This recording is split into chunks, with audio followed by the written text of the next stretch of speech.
కర్నూలు మహిళా స్త్రీ శక్తి భవనంలో విఏఓలు డ్వాక్రా సంఘ లీడర్లతో సమావేశమైన ప్రభుత్వ సలహాదారు Pothireddy Nagarjuna Reddy, Panchayati Raj and rural development AP DRDA PD Salim, జిల్లా మహిళా సమైక్య అధ్యక్షురాలు ఏపీఎం డ్వాక్రా సిబ్బంది పాల్గొన్నారు.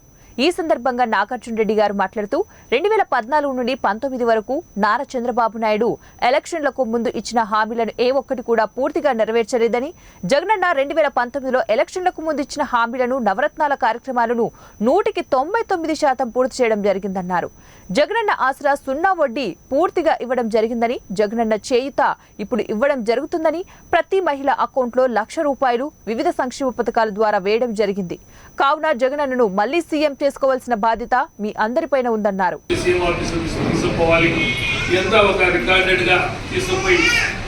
మీ భావాలు ఏలా ఉన్నాయి?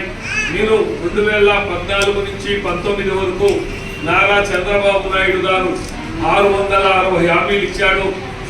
ఆ హామీల్లో ప్రధానమైనటువంటిది డ్వాక్రా సంఘాలకు సంబంధించి పూర్తి రుణమాఫీ చేస్తానని చెప్పడం, మరి 0 వడ్డీ ఇస్తానని చెప్పడం, బంగారు బ్యాంకుల్లో పెట్టేటువంటి అన్ని తీసిస్తానని చెప్పడం, రుణమాఫీ తీసేస్తానని చెప్పడం, బాబు వస్తే జాబ్ వస్తుంది, ఇంటికో ఉద్యోగం అని చెప్పడం, రకరకాలైనటువంటి అన్ని చెప్పి ఈ 5 ఏళ్లలో ఏమి కూడా ఒక్కటి కూడా పూర్తి స్థాయిలో చేయలేనటువంటి వ్యక్తి చంద్రబాబు నాయుడు గారు.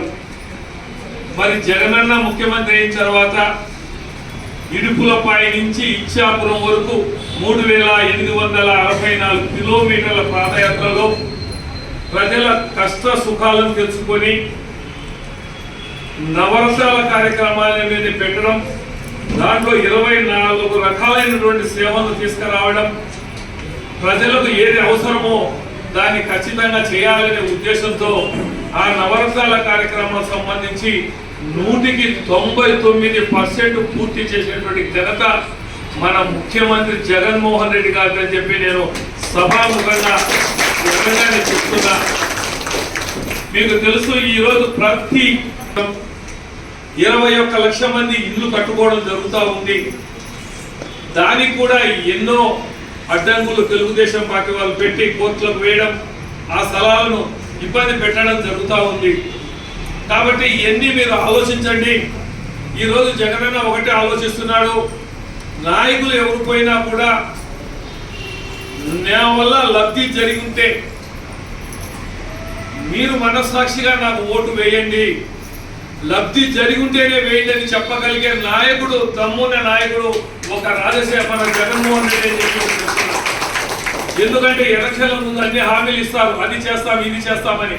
ఈయన అట్లా చెప్పడంలే, నా వల్ల మీకు లబ్ధి జరిగే ఉంటే మీరు నాకు సహాయం చేయండి అని చెప్పి చెప్తున్నాడు.